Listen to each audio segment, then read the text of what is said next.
Pemirsa TV One dimanapun Anda berada, kejujuran atau sifat siddiq itu salah satu yang unggul peradaban manusia. Bisa menjadi hebat satu bangsa jika bangsa itu memiliki kejujuran, baik rakyatnya jujur, ulamanya jujur, pemimpinnya jujur, maka insya Allah kekuatan besar akan muncul dari kaum yang jujur itu.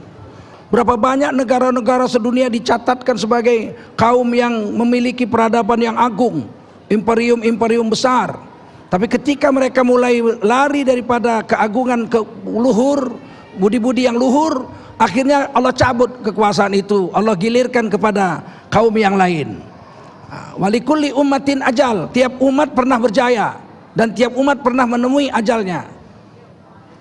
Apabila kepada mereka datang ajal, maka tidak bisa ditangguhkan sedikit pun atau dipercepat sedikit pun.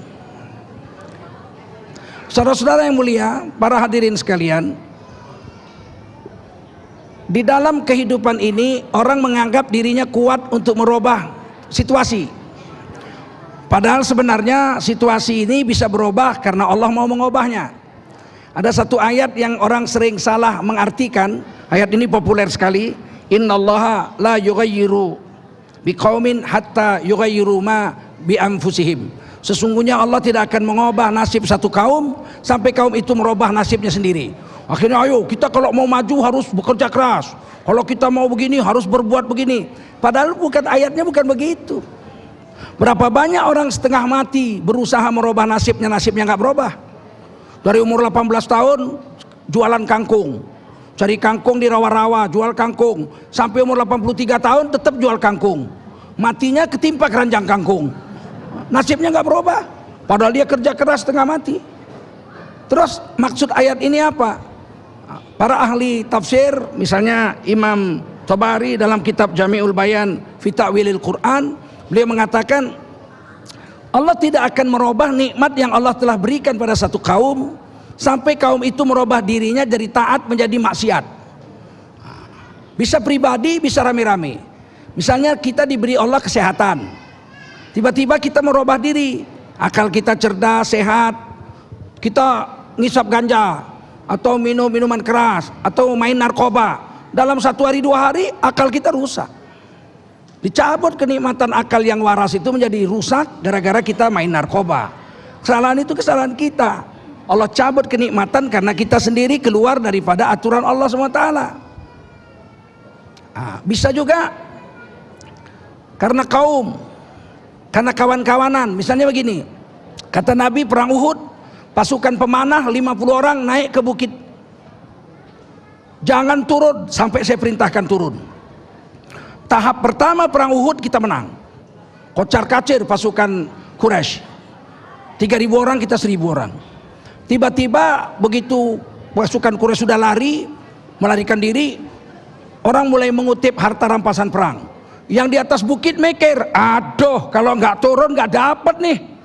Maka mereka turun, kecuali komandannya saja sendiri yang di atas bukit itu bertahan. Panglima kavaleri Quraisy Khalid bin Walid, waktu itu belum Islam, beliau lihat dari belakang gunung, wah pasukan pemanah sudah nggak ada lagi di tempatnya. Beliau serbu dengan pasukan kuda sehingga terbalik, kita jadi kalah. 70 sahabat Rasul termasuk paman Rasulullah wafat. Ini kenapa kok jadi berubah keadaan? Karena meninggalkan aturan yang telah dipatokkan oleh Rasul. Dilanggar aturan itu, turun dari gunung, nggak ada lagi yang bisa jaga dari atas bukit untuk memanah musuh yang datang. Berbalik jadi kalah dan kita jadi terbunuh 70 orang.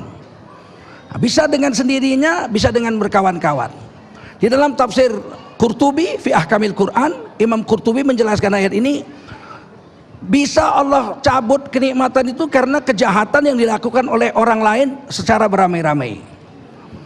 Nabi ditanya, ya Rasul, apakah mungkin kita akan mengalami kebinasaan? Padahal di tengah-tengah kami, di tengah-tengah kita masih ada orang-orang soleh. Oh bisa, kata Nabi. Apabila telah merajalela perzinahan, maka kamu bisa ditimpa bencana besar. Nah, padahal yang berzina bukan kita. Yang berzina orang.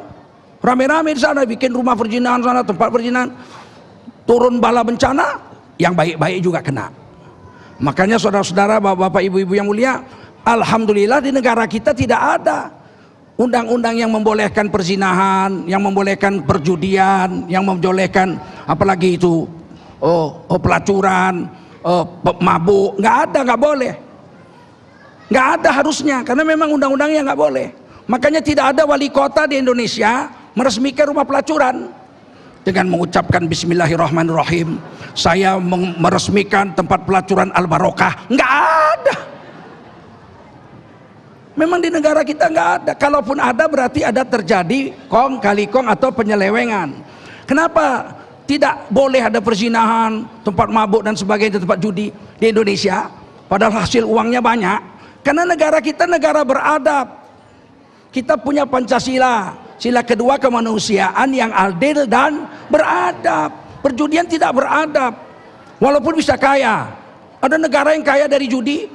Ada negara yang kaya dari penghasilan judi. Ada negara yang kaya dari penghasilan narkoba. Ada. Tapi kita kenapa nggak mau mencari kekayaan NKRI ini dari judi, dari narkoba dan sebagainya? Karena itu tidak imperium atau kekuasaan atau kehebatan satu negara yang dibangun dengan sesuatu yang dilaknat Allah, itu tidak akan menimbulkan pujian dari orang banyak, bahkan akan menjadi gunjingan sampai ribuan tahun. Fasiru fil ardi, berjalanlah kamu di muka bumi, bermusafirlah kamu di muka bumi. Fanzuru kaifa kana akibatul mukadzibin, lihat nasib orang-orang yang tidak beradab.